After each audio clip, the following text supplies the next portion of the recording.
Essa história é interessante em muitos níveis. Se o seu interesse principal é, por exemplo, por uma pegada novela, nem precisa procurar mais. Há uma cornucópia de detalhes obscenos, o suficiente para um filme de 3 horas, se não uma temporada inteira.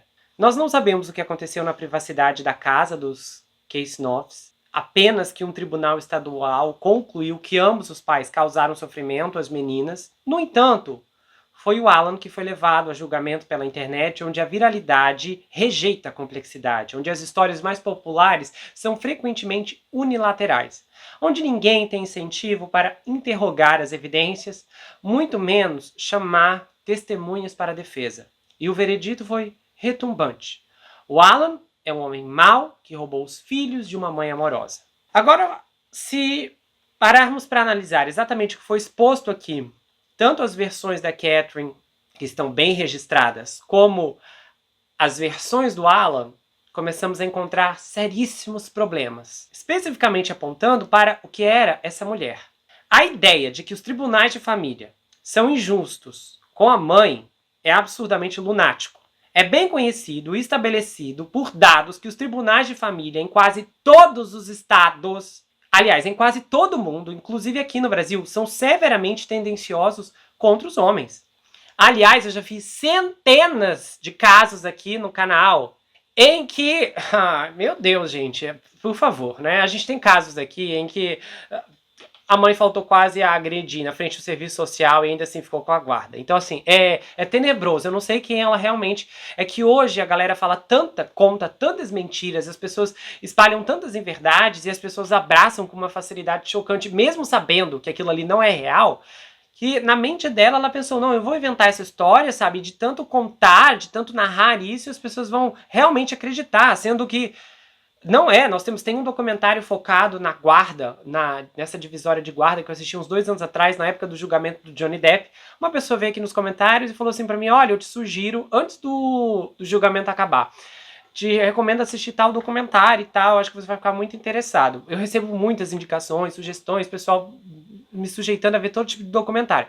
E às vezes não dá pra ver tudo, né? Mas aquele lá eu lembro que eu assisti, eu fiquei interessado ali no que a moça descreveu, na mini sinopse, e aí fui assistir o documentário, era legendado, e eu fiquei assim, horrorizado. Assim, é um dos documentários que eu não gostaria de rever, porque ele é assustador. Ele é assustador.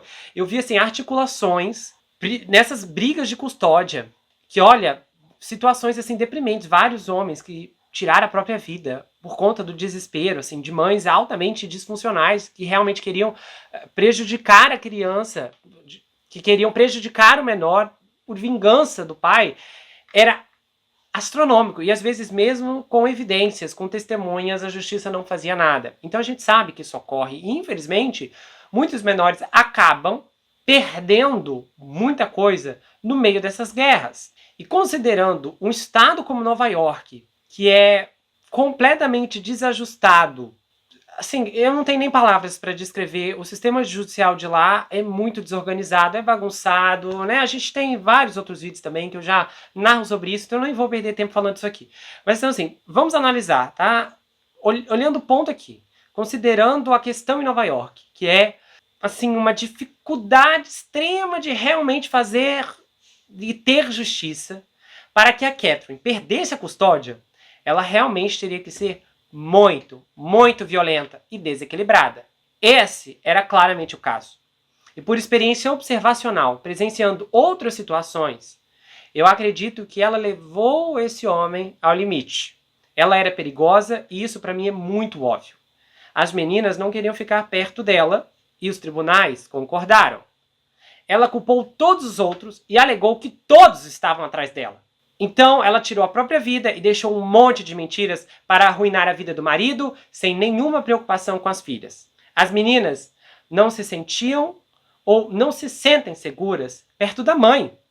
E o Alan escapou para sua carreira ao longo da vida porque não se sentia seguro perto dela em casa. Então a gente sabe muito bem os efeitos. Sabemos até onde a Catherine chegou para pintar o marido como um vilão. Qual era o comportamento dela em casa, além de usar a sua filha adotiva como um bode expiatório?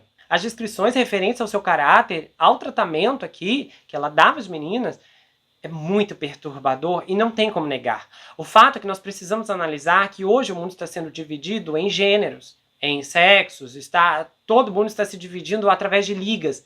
Mas, no geral, no final das contas, nós somos pessoas, eu sou uma pessoa, você é uma pessoa, independente se você é homem, mulher, adulto, se você é um idoso, se você é mais novo, se você é mais velho.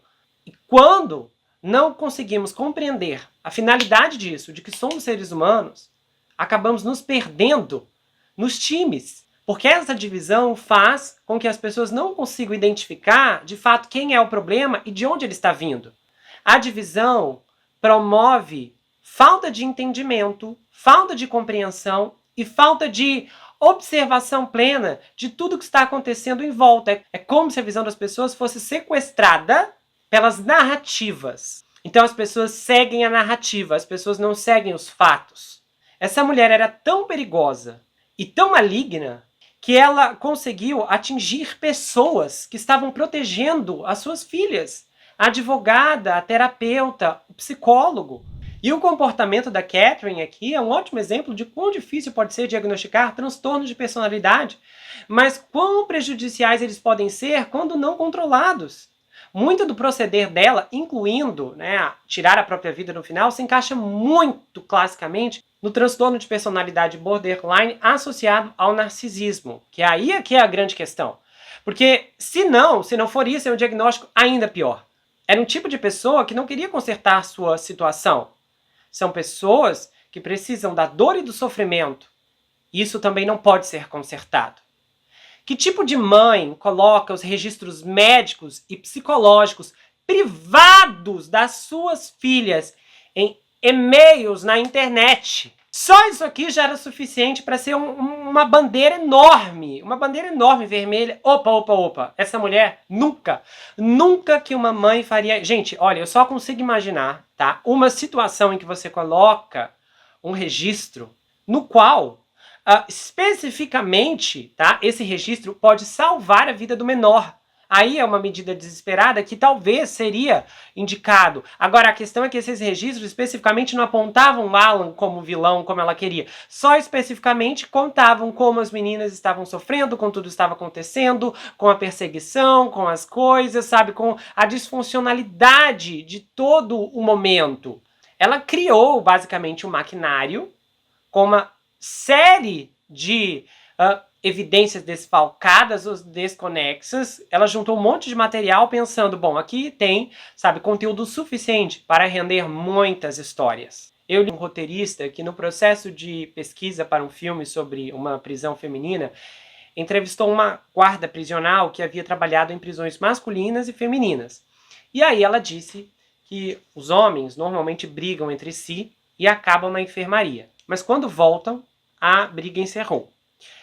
Claro, gente, não generalizando, mas ela diz que uma tendência específica era esse tipo de resposta. Agora, interessante foi que ela mencionou que as mulheres poderiam ficar separadas por anos, e quando se encontravam, a briga ainda continuava. Ela disse assim, nunca acaba. E essa tem sido uma experiência de muitos outros profissionais ao longo de suas carreiras, principalmente porque a gente pode analisar muitos fatores aqui. Se os tribunais estivessem errados em sua avaliação e o marido fosse de fato um vilão terrível, teria chegado um momento em que as suas filhas realmente precisariam dela e teriam batido em sua porta. Só que tirar a própria vida não faz sentido algum se as meninas eram o que realmente importava para elas. Não faz. Isso mostra o quanto ela não se importava com as filhas. Ela se importava com o poder de controle. É muito provável que se ela de fato amasse as meninas, esse amor era limitado. E percebemos aqui, por todos os maus tratos, pelo testemunho das garotas, e por um ponto muito específico e chamativo também. O planejamento, a manipulação, o gerenciamento de tudo que ela orquestrou de forma destrutiva e extremamente marcante. Agora, se a gente olhar, por exemplo, para o Harvey, a página dele é dedicada a falar em nome das mulheres. Só que isso é um completo engano. Não, a página dele é dedicada a lavar a sua raiva e crueldade através das mulheres. Esse homem é um narcisista mentiroso Ele é um impostor, ele é um enganador. É impressionante como a gente vê pessoas ganhando dinheiro facilmente, tão facilmente, contando tantas mentiras. A gente sabe que, infelizmente, tem pessoas que fazem isso a torto e a direito, não apenas na internet, como muito se supõe, mas em vários lugares. Nós temos emissoras que fazem isso, nós temos revistas que fazem isso, nós temos trabalhos tenebrosos de pessoas que simplesmente não se importam com a verdade. E vocês sabem que já esbarrei em casos, uma vez teve um aqui de um youtuber americano que inventou uma gravação absurda sobre Idaho, uma falsificação descarada que foi descoberta. Né, o que mais chocou foi que ele conseguiu continuar com o trabalho dele sem sofrer nenhum tipo de represália, porque ele foi descoberto muito rapidamente, então ele deletou muito rapidamente também, então não deu tempo para repercutir fora do meio Idaho. A grande questão é que muitas vezes as pessoas, a gente olha, tá, pelo público dele. O público do Harvey, a partir de um momento, ficou ciente que aquilo tudo era mentira. Ou quis ignorar o que batia de frente, o que confrontava as estruturas dessas histórias tão mal elaboradas, mais quentes, mais picantes, que simplesmente fez com que as pessoas se sentissem tão certas a ponto de enviar tantas mensagens diferentes para tantas pessoas, proclamando ódio e destruição. Aí muitas vezes o que percebemos é que temos um público que se identifica com o agressor, porque na verdade são pessoas que podem não estar muito diferente do que está sendo reproduzido. E no final, isso tudo é triste, é lamentável, é perceptível que as perdas são incontáveis. Chega num ponto em que você não consegue medi-las e nem de fato saber se podem ser ressarcidas.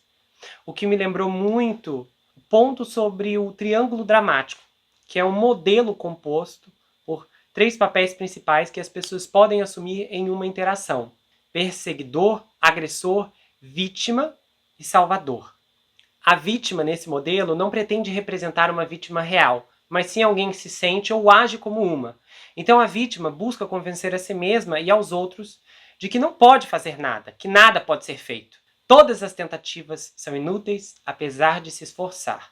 A vítima se sente perseguida, oprimida, desamparada, sem esperança, impotente, envergonhada e parece incapaz de tomar decisões, de resolver problemas, de ter prazer na vida ou obter insights. Aí a vítima permanece com o perseguidor. Ou, se não for perseguida, ela colocará outra pessoa nesse papel. É aí que entra a rotação de papéis. As pessoas podem alternar entre esses papéis durante uma interação. Então, a pessoa pode começar como vítima, depois se tornar perseguidor ao acusar outro de não ajudar. E então, finalmente, pode assumir o papel de salvador, tentando resolver o problema de outra pessoa. O que descreve muito o papel da Catherine, já que ela, a real perseguidora, elegeu o marido como tal, enquanto tentava assumir o papel de salvadora na frente das pessoas, é claro. Mas nos bastidores, vimos aqui que ela perseguiu, não apenas o Alan, mas ela perseguiu várias outras pessoas no caminho também. Simplesmente porque ela percebeu que essas pessoas eram oponentes aos seus planos. E é nos detalhes que nós rastreamos muito de quem ela era e o que ela pensava. Ela deixou herança para as meninas, mas administradas por outra pessoa que não atende às ligações do pai. Parece um método incrível para prolongar o sofrimento. Pior do que você, de repente, saber que você perdeu um dinheiro, que você não vai ter um dinheiro, é você saber que você tecnicamente tem, mas você não pode alcançá-lo. Ou seja, o sofrimento continua sempre martelando, presente, ele é algo constante. Porque é uma possibilidade, e se, e um e se, que pode nunca chegar. Isso é um sadismo. É metódico e chega a ser assustador o nível de planejamento aqui. Claramente, apenas uma pessoa muito doente faria isso consigo mesma e com a família, independentemente do atrito que existisse na vida. E o pior é que não é uma história de 1 em 1 milhão. A combinação de coisas certamente é, né? A escolha extrema de tirar a própria vida no final mas divórcios arrastados como esses acontecem o tempo todo, principalmente com cônjuges que têm os meios para litigar extensivamente e advogados que têm a ganância de lucrar prolongando o caso.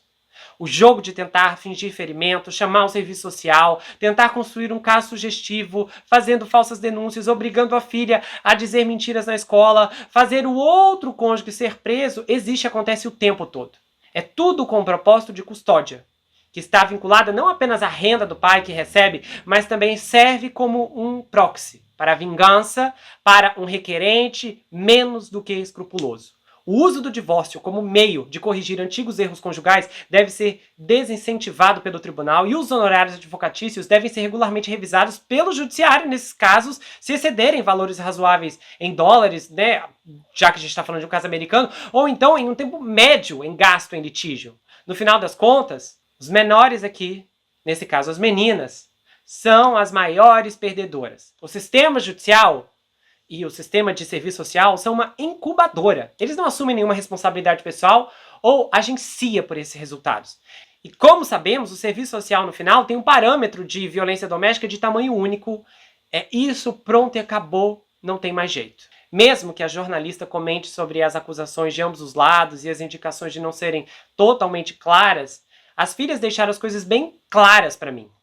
Essa mulher era o próprio poço de perversidade, maldade e dissimulação. E mesmo agora, todas as 3 meninas a rejeitam. Esse é o julgamento final sobre a mãe.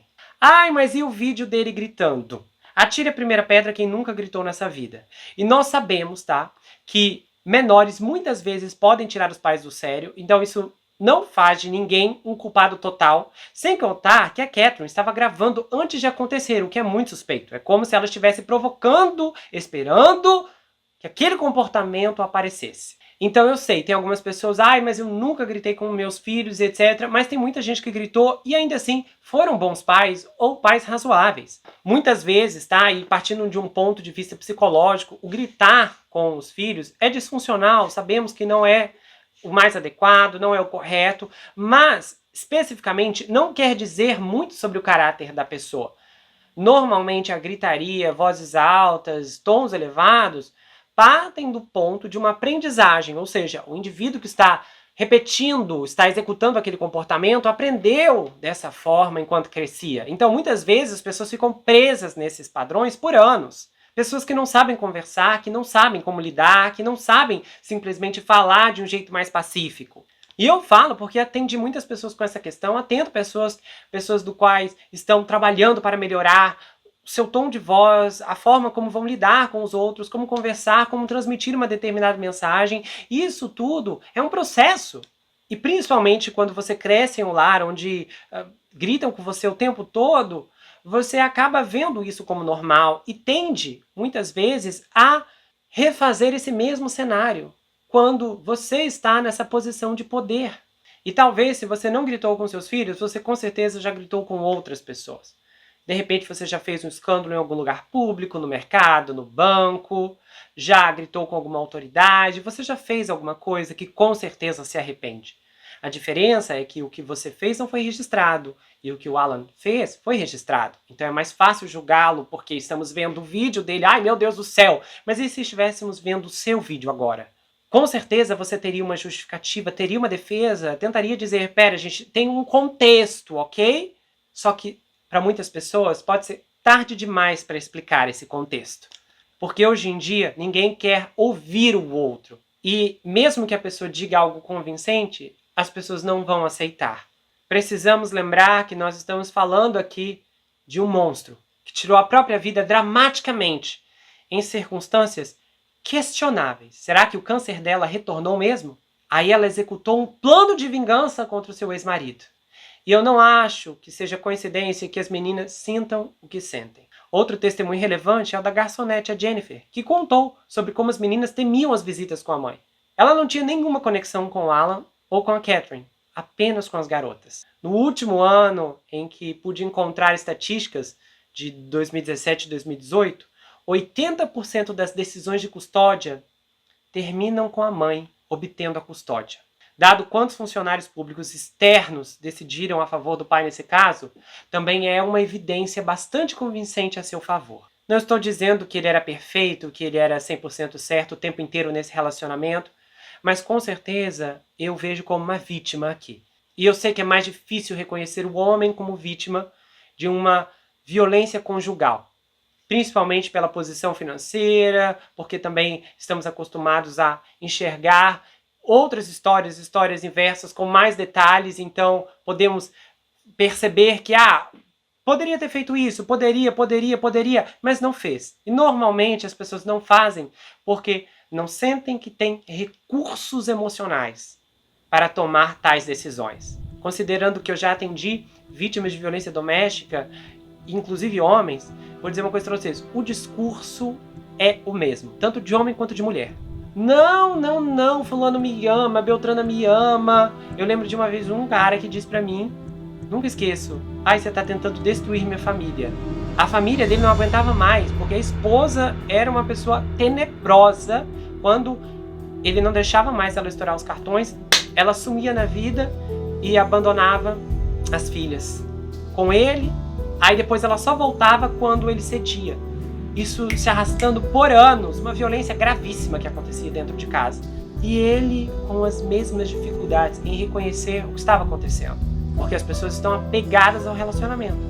Algumas estão apegadas por paixão, outras estão apegadas por conta da situação. Eu tenho menores, filhos, como é que vai ficar? Sempre tem essas pendências que realmente dificultam a visão e a capacidade do indivíduo de ver uma oportunidade de recomeçar, porque tudo vai ser mais difícil. A Catherine se foi sem demonstrar empatia e remorso. E eu duvido que ela esteja num lugar bom, pelo contrário. Mas o que é pior nessa história é que quando uma das duas pessoas envolvidas em um casamento é um grande narcisista, não é mais um casamento. É um pesadelo para todos os envolvidos.